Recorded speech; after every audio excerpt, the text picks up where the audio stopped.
Welcome to Comics Are Awesome, brought to you by Alter Ego Comics. I'm Mark. And I'm Alex. And we are here to talk about this week's best comics, and we'll include, we'll probably talk about two from last week. Yeah. A couple from last week.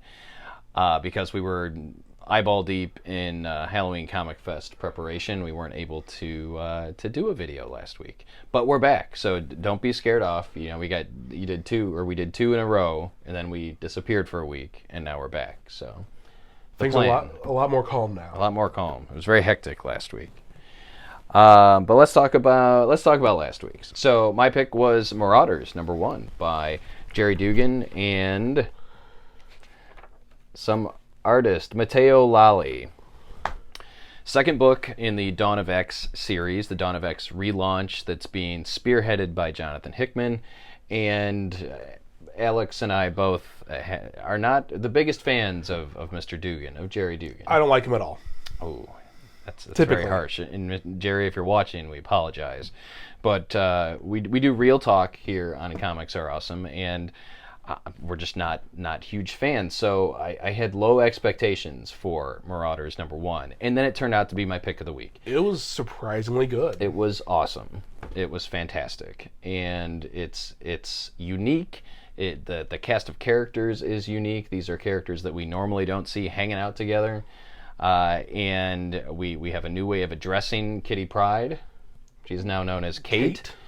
And is more mature, and that's coming from Emma Frost, who is saying I'm going to call you Kate, and you should run with that because you're not a teenage girl anymore. Well, the impression I get is she wants to go by Kate and just never spoke up for herself. And because Emma could read her mind, she's like, no, stick with it. Like, good job. Lalli's artwork is great. I think it fits the series very well. Basically, we get Kate and Iceman, Emma Frost, Storm, and soon to be Sebastian Shaw, I think, and Pyro. Sorry, Pyro was the original.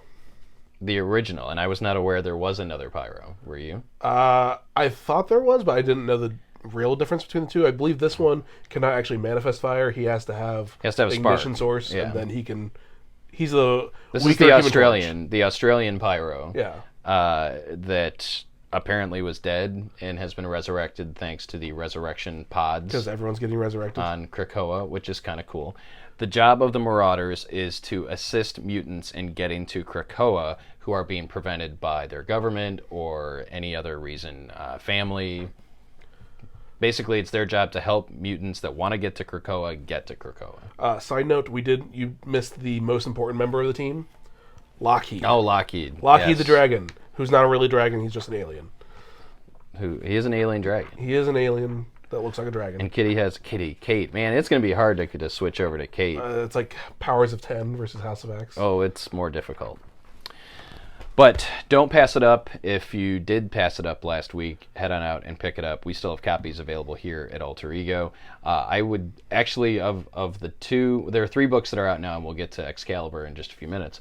But so X-Men came out first, followed by Marauders, and I would say Marauders is actually a stronger book. I would say, based off the story that we've seen so far, yes. I think that X-Men has a better secret that we'll try to figure out with that going on, but this one's definitely the straight and forward. This is the story.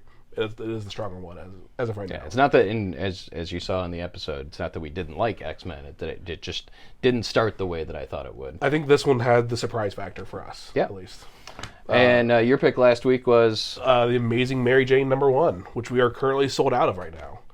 So otherwise I would look up the artist and writer, and I can't even check my phone because we're using my phone. I guess I could look it up. Multitask. Tell us why you liked Amazing Mary Jane. Because it is Mary Jane as a person, not just as a sidekick. And they're definitely growing the character to be not just an actress, to be like a full, like she's the lead of the story, but in a supporting position, I guess. I don't know. I don't want to give away too much of it. Yeah. So she's out in Hollywood. She's making a movie away from Peter, away from Iron Man, away from everyone of her relationships past, and she's actually an actress again, and she's starting to take like a writing role too, even within that, which was really it surprised me. Like I was like when it first came out, I wasn't confident in Mary Jane needing her own book, but they sold me on after the first issue, and so far it's pretty interesting. So if you are compelled to see Mary Jane in her own book, then Amazing Mary Jane turned out to be a winner. I am on the other side of the fence saying we have too many comics out as it is. We don't need a Mary Jane solo series. Written by Leah Williams. Oh, Leah Williams. And art by Carlos Gomez. Okay. Sorry, Leah Williams. I thought it was Nick Spencer. That's why I thought at first, but because he did the one shot within Friendly Neighborhood that was about Mary Jane. I think that might be the confusion. I don't know. Where maybe. she ended up leaving to go out west. If you're a Spider fan, it's kind of a must-read. If you're a Mary Jane fan, it's kind of a must-read. But I don't know. We started Alter Ego Comics TV and / Comics Are Awesome, over 10 years ago, and it's always been positive. We've always tried to stay positive about comics and positive about stuff going on in the industry. But I think we might get a little more real as we move forward with this new version of it. Not negative, but just kind of telling it like it is. I think it's, like I said, so within that in mind, I think it's a great miniseries. I don't know how long it'll be, how well it'll do as an ongoing story. And my position would be, why couldn't you tell the story in the main Spider-Man book? Yeah. That's the way it used to be. Like the last 3 pages. In, the 70s, 80s.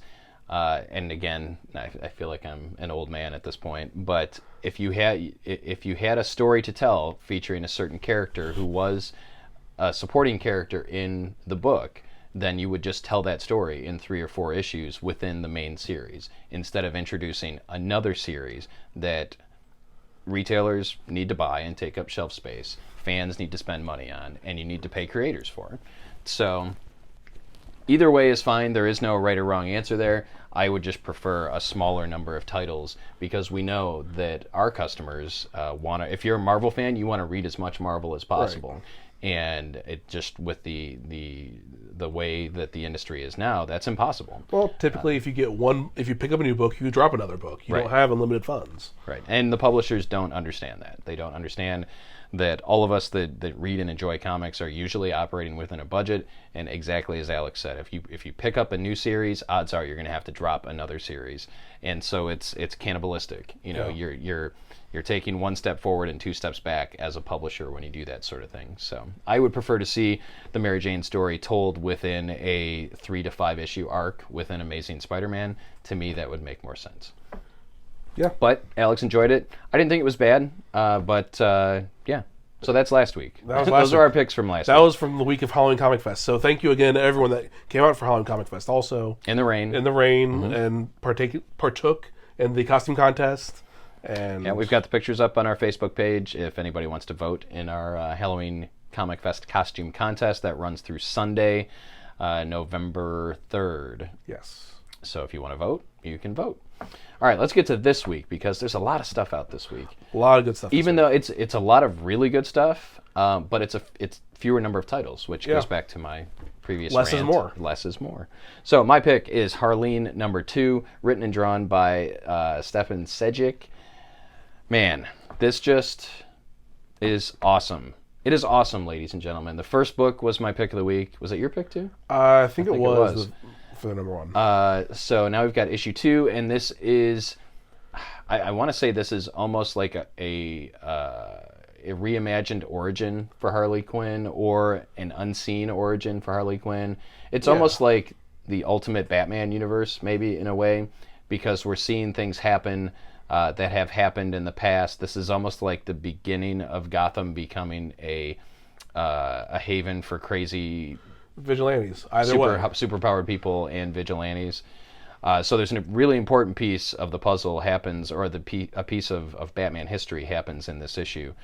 But the big story here is Dr. Harleen Quinzel and her slow descent into fascination and rapture with the Joker. Or madness. Just descent into madness. Yep. And it is very much a Silence of the Lambs sort of situation, where you have like a quid pro quo, where Clarice Starling is going to interview Dr. Hannibal Lecter behind glass, and Harleen is going to interview the Joker behind glass, and there's a lot of what do I want to say? Emotion there. There's a lot of emotion. Yeah. You get some real emotion and raw emotion from the Joker. You also get real emotion from Harleen, and by the end of the issue, she's going by Harley because he recommends that he says he likes Harley. And Quinn instead of Quinzel. Yes. He calls her Harley Dr. Quinn. Yes, medicine woman. Yeah, Showing my age again. It is a heavy-hitting story, that's for sure, where you are not going to be reading this book like, yay, I love life. It's There are few comics these days. Yeah. Which comics make you say that? I don't know. I mean, Spider-Man's usually pretty good, pretty uplifting. The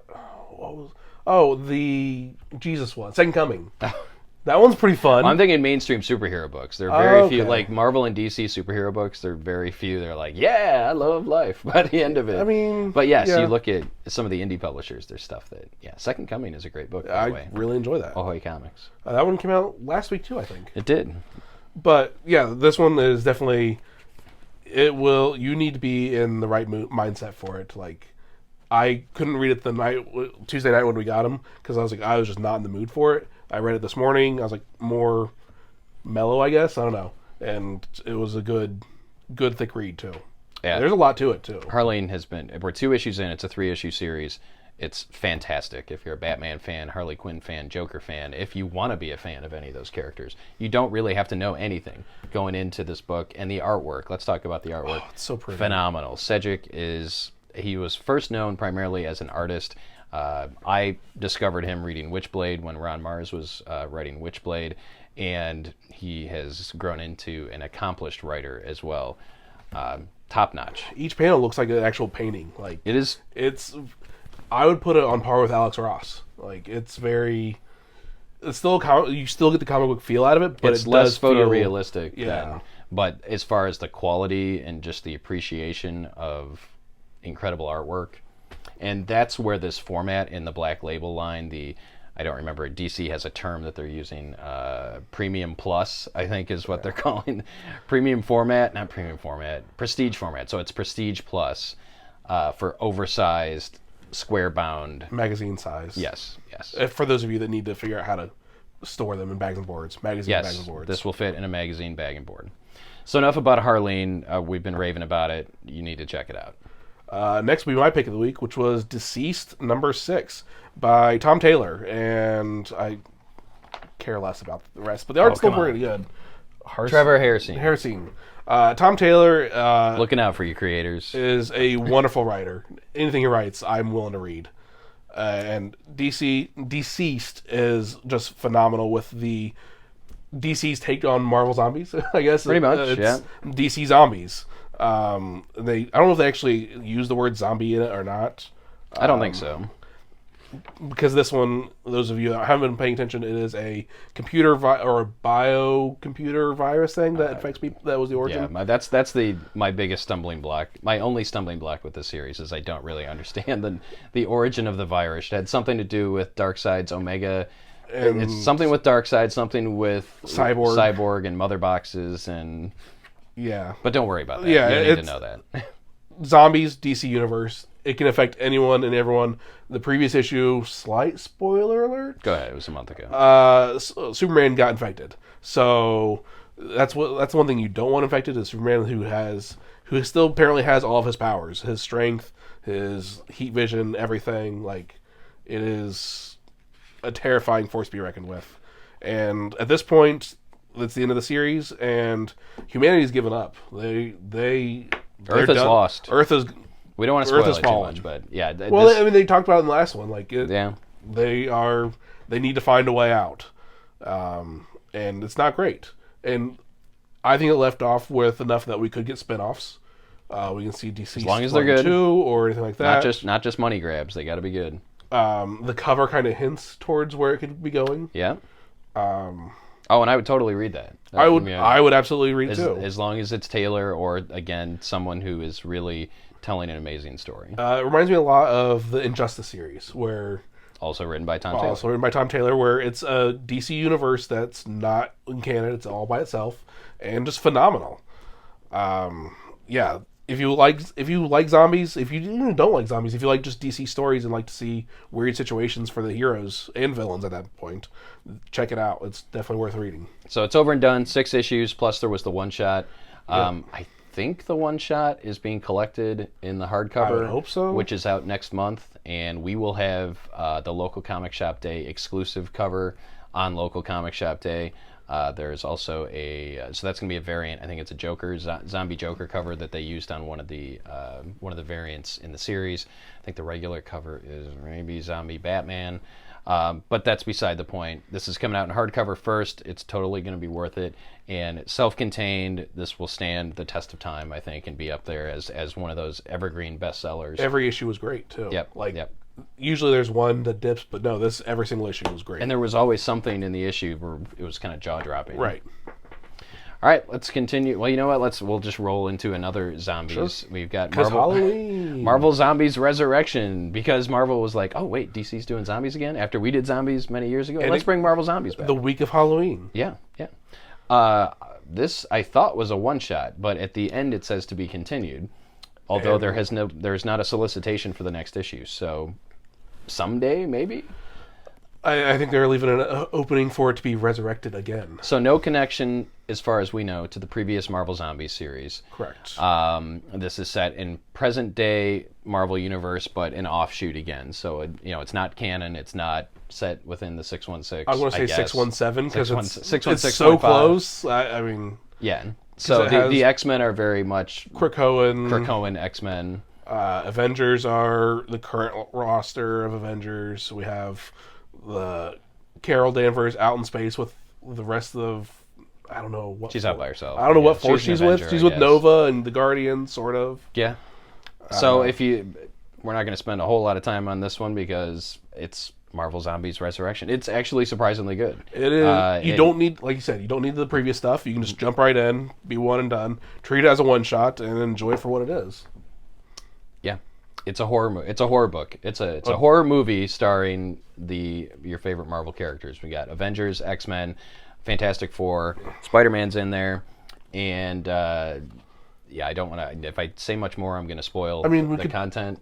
But it was very much like pulse-pounding horror action after you get into a few pages. Yeah. So and a little weirdness with the familiarity of this. I guess. I'll talk Wolverine. How? Yeah, and that maybe sets up where they're going next. It's hard to talk about this without spoiling the contents. But don't be put off by it. It's the week of Halloween. You're looking for some spooky reading. Marvel Zombies Resurrection fits the bill, as does DC's number 6. Yeah, good week for it. Next up will be Star Wars. Allegiance. Sorry, I should give a shout out to whoever this is. Philip Kennedy Johnson is the writer, and Leonard Kirk is the artist. Star Wars Allegiance, issue number 4 of 4, written by Ethan Sachs and art by Luke Ross. Any relation to Alex Ross? Probably not. I don't think so. So this whole series has been the bridge between The Force Awakens, The Last Jedi, and The Rise of Skywalker. I think we talked about it. Issue 2, maybe even. I think we talked. I don't know if we talked about 1 and 2 or just 1. We said 2 continued to be good. Right. So this is issue 4. I've enjoyed the whole series.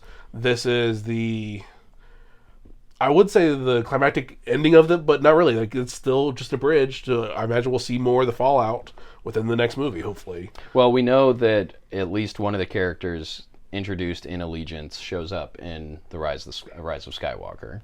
And that's Admiral Akbar's son. Right. So they've already shown in screen caps from the latest trailer that Aftab, or whatever his name is, I think it's Aftab. Yeah. Affleck? That'd be funny if his name was Affleck. I think that might be in trouble for that one. Yes. But it's really good. If you want to see what happens to all of the characters from The Last Jedi, between the end of The Last Jedi and the beginning of The Rise of Skywalker, this is where you can find that. And coming up, I want to say December, probably right around the time that Rise of Skywalker gets released, is The Rise of Kylo Ren, written by Charles Soule, who's been writing Star Wars comics for a couple of years.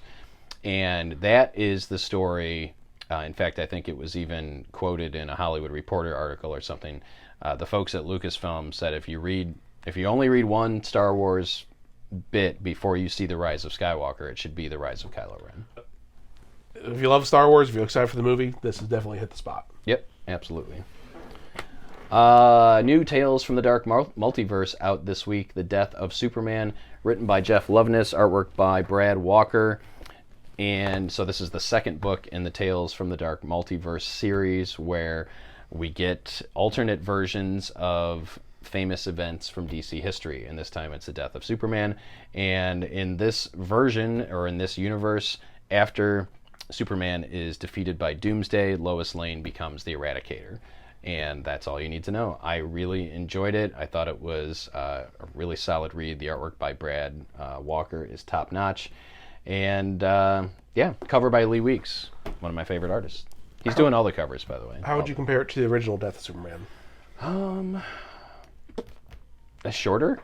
Well, I mean, that's not saying a whole lot. I mean, all the beats from the previous version are there. You get to see the other versions of Superman that show up: Superboy, Steel, Cyborg Superman. They're all in the mix.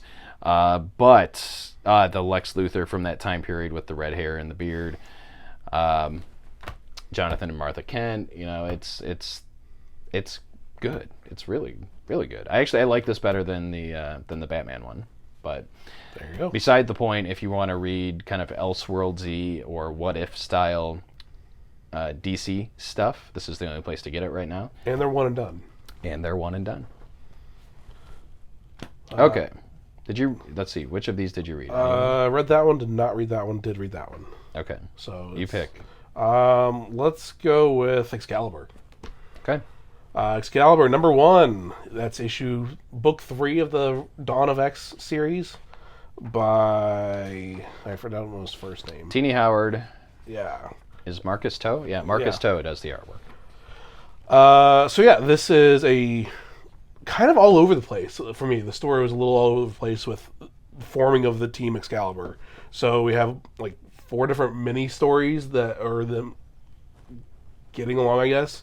So we have Rogue, Gambit, Magic. Is that no? No, that's Psylocke. Yeah, that's Psylocke. Wait, she's not Psylocke anymore. She's Betsy Braddock. She's back to Betsy. Yeah. I don't remember when it happened, but she is now her original. She's in her original form as Captain Britain's physical twin. That was an Astonishing X-Men where Xavier came back. Actually, that was part of the gift of the gift of Xavier. Yeah, Xavier. It was when he was resurrected. That's when she got her own body back. She's not the Asian ninja assassin anymore. She's the British, softer Betsy Braddock, twin of Brian Braddock, Captain Britain, which plays a big part in this. We have Apocalypse, or whatever he wants to say has the name. Apparently, even the writer doesn't know how to pronounce it. I read something again on Twitter where Teenie Howard. You'll see when you read this that he doesn't want to be called Apocalypse. He wants to be called. It's like A with some sparkles. Krakoan language. Yeah, I don't know. And then we have Jubilee. Jubilee, thank you. Who is also at her full mutant powers again. Well, everybody's back to normal. Yeah. But she's not a vampire. Do we want to say who that is? I mean, did they say who that is on the cover? Do I know who that is? Yeah. Who is it? So, slight spoiler, I think that's her brother. Okay. They got resurrected. Yeah, maybe. Although he has a mustache. He doesn't have a mustache there. I don't know who that is. I don't know. So, what are your thoughts? But don't worry about it. So here's the gist. Okay, so if you were a fan of the original Excalibur series in the 80s, you will enjoy this. This is for you. It's got that vibe. It's very British, and it's there's something bad going on in Otherworld, which is where Captain Britain gets his powers. It involves Morgan Le Fay and King Arthur and all that jazz. So part of the story takes place in Otherworld during Camelot, the time of Camelot. And then part of the story takes place in present day, where They're trying to figure out what's going on with. There's a portal. There's a Krakoan portal that is blocked on the other side. Right. It's opened on Krakoa, like things can come through, but things can't go back the other way. So there's a mystery of why that is, and this team is kind of assembled to figure that out. It's definitely, and here's the thing, I've been thinking about this since I read it Tuesday night. This book may not be for everybody, but it's going to be for somebody. It's going to be for somebody, again, that maybe enjoyed the original Excalibur series, that enjoys any of the characters that are involved in this book, that maybe it connects with them. Right. And I think sometimes we get distracted as an industry and as fans and as retailers thinking that every book needs to be for everybody. And it doesn't have to be that way. Like, honestly, for me, it's not my favorite X-Men book. But I do get the appreciation for the cast that's on there. If nothing else, just to see the Rogue and Gambit dynamic with Apocalypse. Like, they've gone through some stuff with him and, see where that goes. So, yeah, I agree. It's not for everyone, myself included, but that's okay. It doesn't have to be for me. And I think that Marvel is making a very conscious effort with that by launching 6 titles out of House of X and Powers of 10, that not all 6 are going to land with every X-Men fan. Right. And that's the beauty of X-Men, is that the cast of characters is so broad that, again, not like, I don't care about Maggot. Right. Or Pyre, or some of the, or even Pyro. There are lots of these characters that really I don't care about, and so I may not stick with those books. But I think the important thing is hopefully the core book, hopefully X-Men, is the book that connects with everybody. Yeah. And then you have kind of this a la carte menu of Marauders and Excalibur and New Mutants and X-Force that you can choose from. Right. I think everyone has their favorite role or cast of X-Men, and this is a lot. They do a good job of, all right, here's your flavor, go from there. Yeah. Not everybody loves chocolate. I mean, I like chocolate. I don't like dark too. chocolate. I do too. All right. Speaking of not every comic being for everybody, there is a book out this week, another DC Black Label book called The Last God. This is written by Philip Kennedy Johnson, who I believe also wrote Marvel Zombies Resurrection this week. Woohoo! Artwork by Riccardo Federici. Amazing artwork by Riccardo Federici. Federici is probably how it's spoken in the native Italian. This is for fans of Lord of the Rings and Dungeons and Dragons and possibly the movie Gladiator. So you put all of those things in a blender, you hit start, and you get The Last God. Yeah, slap a DC Black Label on it. Yes. So this has no connection to the DC universe. This is its own thing. It's hopefully introducing kind of a new world, not within the DC universe, but this says book 1 of the Fellspire Chronicles. So there is a broad and in-depth plan for The Last God. This is a 9 or 12 issue miniseries, something along those lines, if I'm not mistaken. But if you fall into any of the categories that I mentioned, I mean, this is in depth. There's music, there's extensive notes, both real and literal, and text notes. It talks about it's very Tolkien-esque, where there's a whole lot of information in here that fans of D&D and the Lord of the Rings are going to love. There's maps. Josh, we're talking to you. There's a map in here. Flipping through it feels like an indie book that DC published. Like a Vertigo book. Right. But without, with actually DC saying, no, this is legit ours. Yeah. And we're trying something new. So, again, not for everybody, but if you fall into one of those groups, The Last God is your jam this week.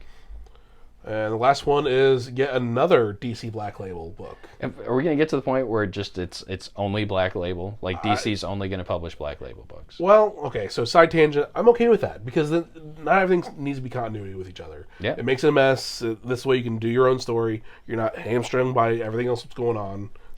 My one complaint with the Black Label is the size. Oversized. That not every book needs to be oversized.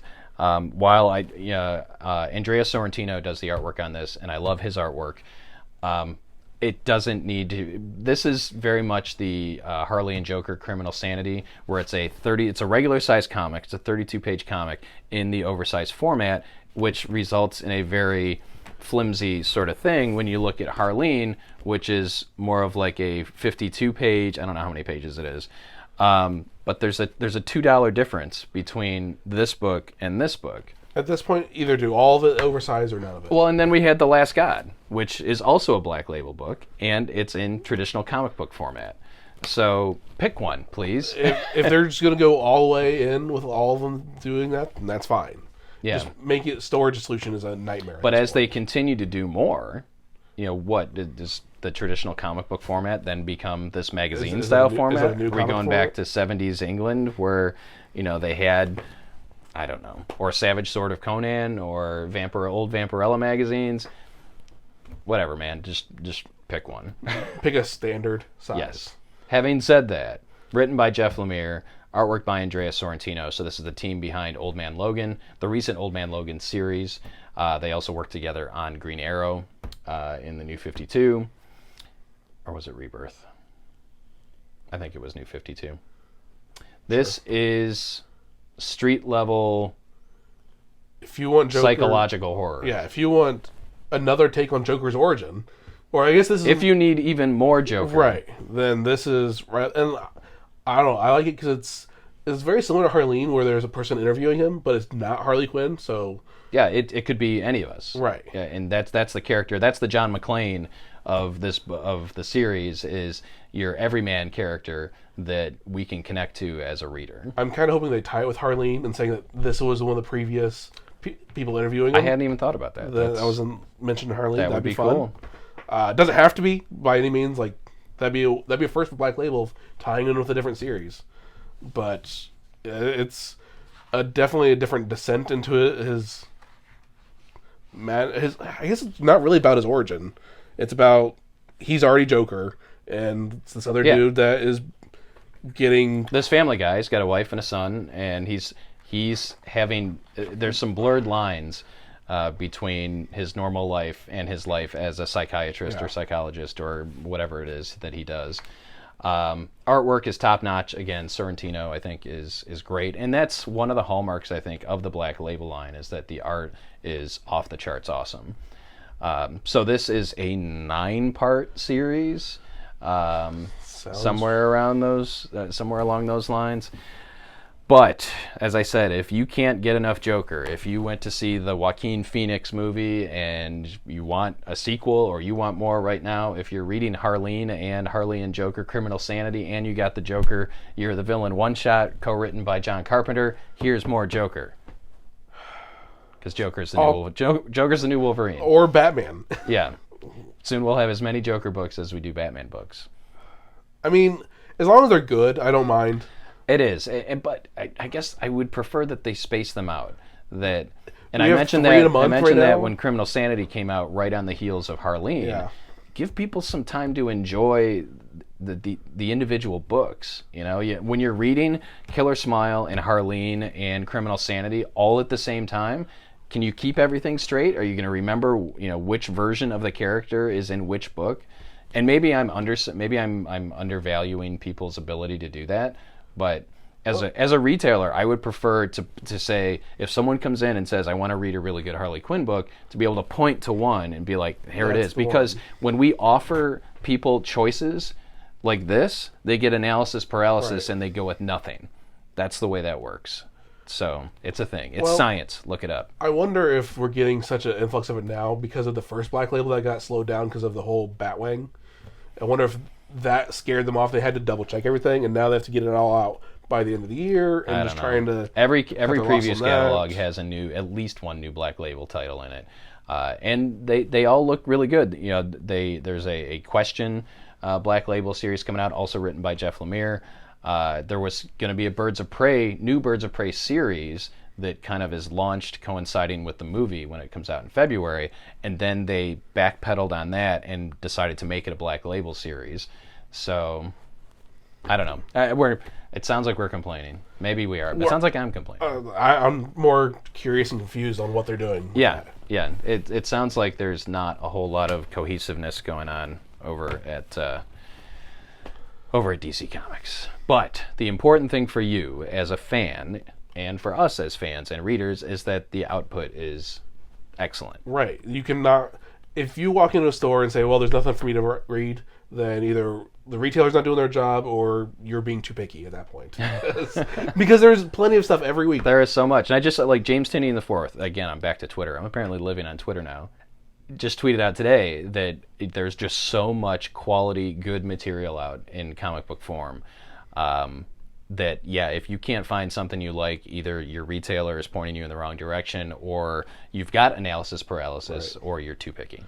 I mean, how many times have we said that good is no longer good enough? Yeah. It has to be great for us to Well, and that goes back to publishing. I mean, not everything deserves to be published. Yeah. That you need to have a test of a quality test, quality control. And right now, I mean, this entire stack of books meets those standards. Yeah.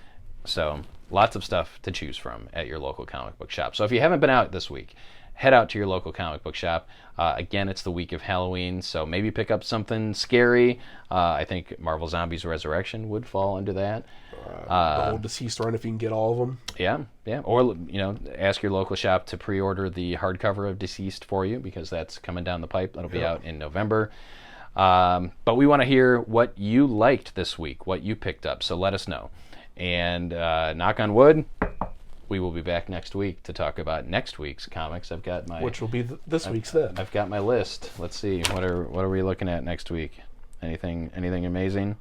Sorry. There'll be a new X-Men book that'll come out, I imagine. Cause next week is New Mutants. New Mutants. The other book by Jonathan Hickman. So... I was going to save this until next week, but if you look at the release of the Dawn of X titles, they spell out X-Men. That's pretty fun. Yeah. Good job, Marvel, or Hickman, or whoever's involved. Thank you for watching, and we hope to see you real soon.